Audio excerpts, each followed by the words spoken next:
Greetings of the day, students. Myself Brinda Patel, Assistant Professor in Computer Engineering Department at Sri Swaminarayan Institute of Technology. Today we are going to learn about another topics which are network edge and network core of Unit 1 of the subject Computer Networks. So let's start with the network edge. Computers and the other devices are connected at the edge of the network, means at the end of the network. These computers are also known as host or end systems. Router is also known as a edge router. For example, we can see in this figure there is one institutional network. In that, different computers, different laptops, different servers which are connected with the routers. All routers are connected with each other and they are connected with regional internet service providers. So there are so many routers are there, and regional internet service provider are also connected with global ISP, global internet service providers. So in institutional network, these are the computers which we can say it is a host or an end system. Laptops are host or an end system. Also server is also known as host or an end system. So these are the routers which are network devices which are also known as edge router. Now host can be classified into two types. One is server and one is clients and other one is servers. So first is clients. So clients refers to the computer system. Client make a request to the server for the some completion of a task. In this, clients are desktop, laptops or any workstation. So by using that, they can make a request to a server. So server receives the request from the client side and process them. After the processing is completed, the server send the reply to the clients who send them the request of that particular task.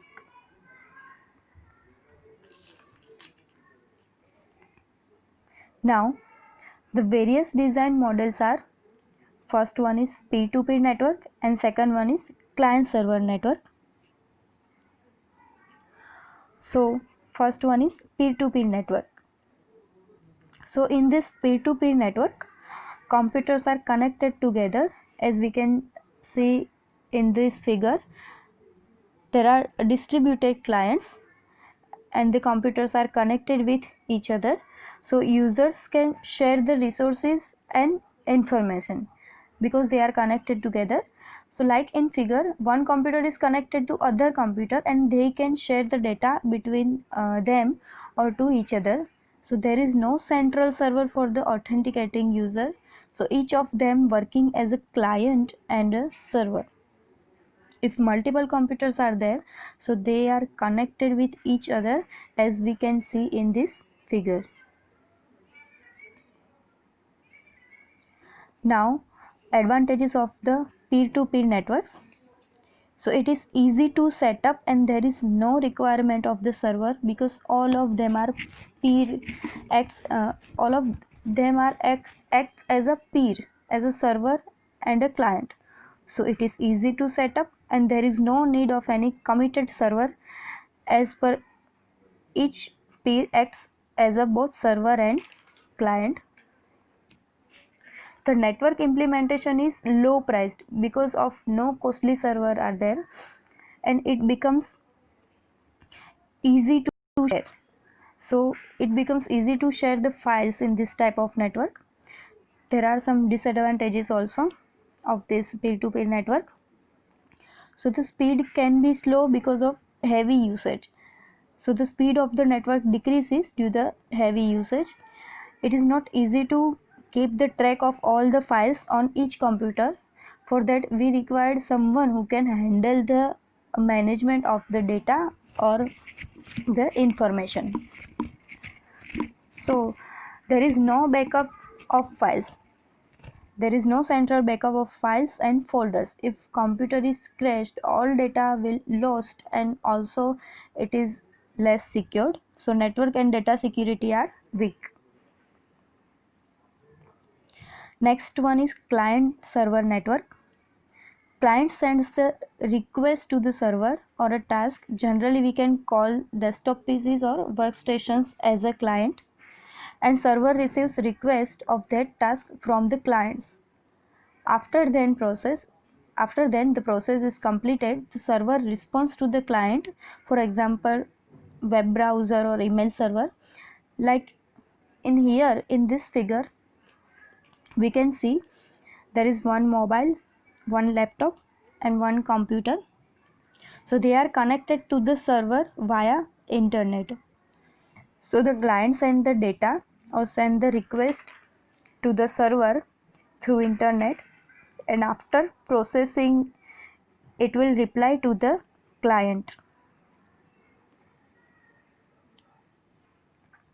Now here are some advantages of the client server network.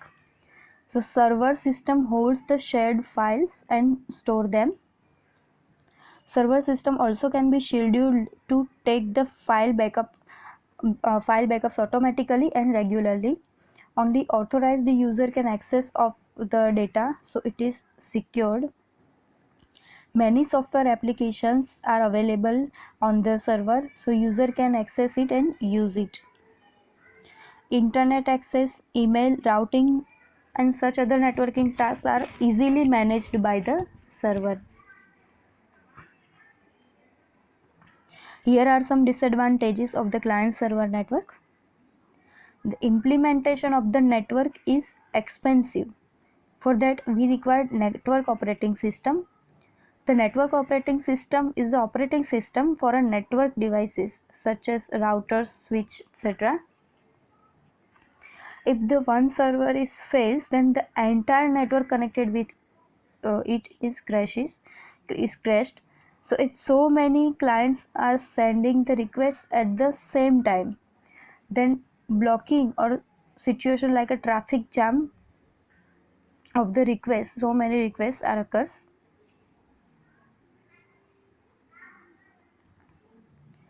Now the next topic is network core. So which is defined as the connection of different network segments together and the process to transmit the data packets across the network. So process of transmit the data packets from one network to another means across the network. So the network core is implemented through the use of so many switching techniques. So the classification of a switching network is shown as below. So for that we have implemented switching techniques. In switching techniques there are three types. First one is circuit switched networks, second one is packet switched networks, and third one is message switched networks. In packet switched networks there are two more categories. One of is datagram network and second one is virtual circuit networks. Now let's see about the circuit switching. Circuit switching is used in public telephone networks and is the basis of private networks built on leased lines. So circuit switching which are used in public telephone network, so which is basis on the private network built on the leased line network. It is developed to handle voice traffic but also can handle the digital data. It is insufficient compared to the packet switching network. In switching circuit network we can say that it is dedicated it has a dedicated channel. It has to be established before the call is made between the users. So circuit switching is a dedicated path is established between two stations for communication. it is a dedicated channel between the two users. So we can say that the channel is reserved, or the link is reserved between the user till the connection is active. In that, there are two types of communication. First communication is half duplex and second one is full duplex. First communication is a half duplex, which is one way communication. So one channel is allocated. In the half duplex, it is a two-way communication, so two channels are allocated. So in the half duplex systems, these systems are bidirectional. They can transmit as well as receive, but not simultaneously. At a time, these systems can either transmit or receive. For example, a trans receiver or a walkie-talkie set. This the direction of communication will keep changing itself. Each station can transmit and receive, but not at the same time. When one device is ending, the other one is receiving. In half duplex, the transmission, the entire capacity of a channel is utilized by the transmitting system. So in full duplex systems, there are bidirectional systems, as they allow the communication to take place in both the directions simultaneously. These systems can transmit as well as receive simultaneously. For example, the telephone systems, a full duplex data communication systems, in that each station can transmit and receive simultaneously. So signals going in either direction share the full capacity of the link. The link may contain two physically separate transmission paths, one for sending and other one is for receiving. Otherwise, the capacity of channel is divided between signals traveling in both the directions. So mainly it is used for the voice communication, public landline telephone network. It is used in a real-time scenario without any delay. So the switching and transmitting resources within the network for the exclusive use of the circuit for the duration of the connection. So in this connection, we have a real time example. Like there are the telephone networks on the one side, different telephones over here. So first telephone connection is in the red line, which is connect to the second telephone. The connection is here in the red color. So this connection, which is in the red color, is active. It is currently active and already dedicated for the data transfer. Second connection is of the blue line. When this telephone, which has a green line, and it wants to connect with this second telephone, which is already connected with the other telephone, which is indicated as a red colored line. So it won't allow, because the one channel is already allocated, which is in the red line. So it is already an active line, so it is not allowed to connect to this second telephone from the right side.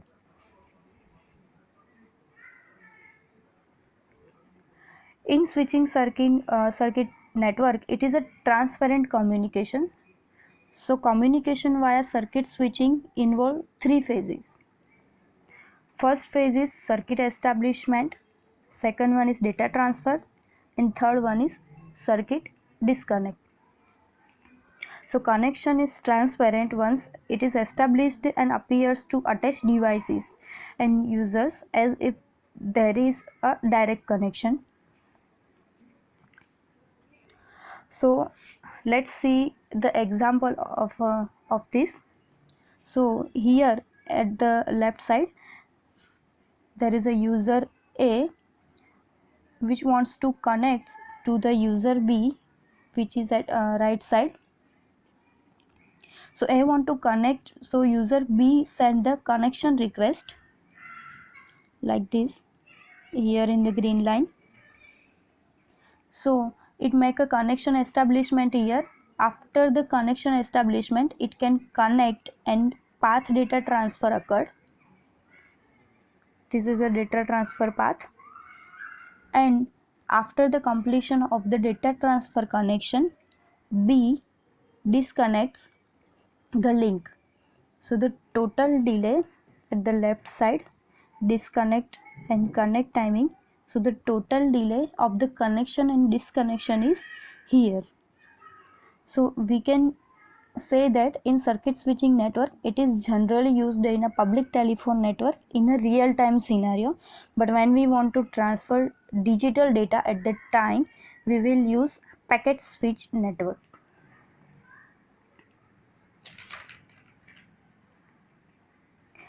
In the packet switching network, the packet means the transmission of small amount of data from one source to the destination source. Packet switching was designed to provide a more efficient facility than a circuit switching or burst data traffic. So it is designed to provide more facility than circuit switching network, in that a station transmits a data into small blocks, which is known as packets. With packet switching, a station transmits a data in a small parts, which are known as the packets. So at each node, packets are received, then stored. After that, they are passed to the another node. So it is used to the store and forward mechanism. Each packet contains a data with control information, which is used for the further functioning like sequencing and collection framing.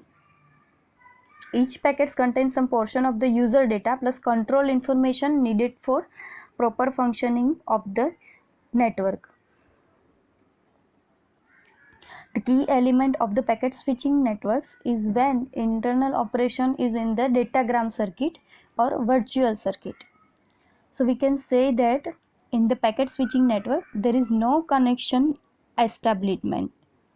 A key element of a packet switching network is the internal operation is a datagram or virtual circuit VC. So with the internal virtual circuit, a route is defined between the 2 points, means two routers.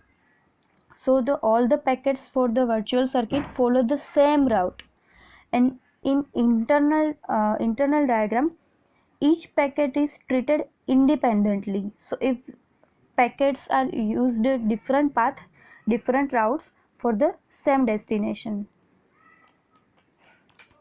So each package is treated independently, and packets intended for the same destination or may follow different routes. Examples of the packet switching networks are X.25, frame relay, ATM, and IP. X.25 routes the packet across the network, and frame relay is a standardized wide area network technology of digital communications. Station breaks a long message into the packets. So packets sent one at a time to the network.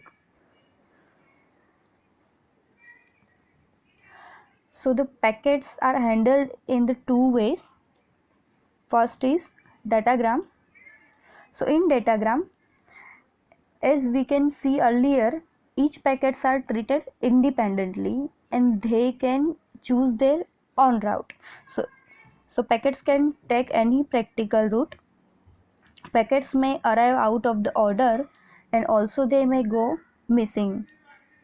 So the receiver can reorder the packets and recover from the missing packets. Now second one is virtual circuit. So there is a fixed route establishment before any packet sent from the destination. So pre-planned route establishments before any packet sent. After the route is decided, all the packets are follow the same route through the network. So in that, call request means the request is made and call accept packets to establish a connection, which is known as a handshake. So call request and call accept packets to establish a connection. It is known as a handshake. Each packet contains a virtual circuit identifier VCI instead of a destination address. So virtual circuit identifier means they have their own identity instead of a destination address. So there is no routing decision required for each packet and no requirement for the dedicated path. So clear request to drop circuit. Now next one is message switching. It is the middle switching level between the circuit switching and packet switching. So that this techniques was somewhere in the middle of the circuit switching and packet switching. In message switching, first whole messages switching means sent to the receiver and it will wait until whole message is received. Buffers until there are resources available to the transfer to it the next hop. Hop occurs when a packet is passed from one network segment to the next. A large number of hops between sources and destination implies lower real-time performance. So if the next hop is not having enough resource to that large size to load that large size message, the message is stored and switch waits. So message switching involves message routed in their one hop at a time. Thank you everyone.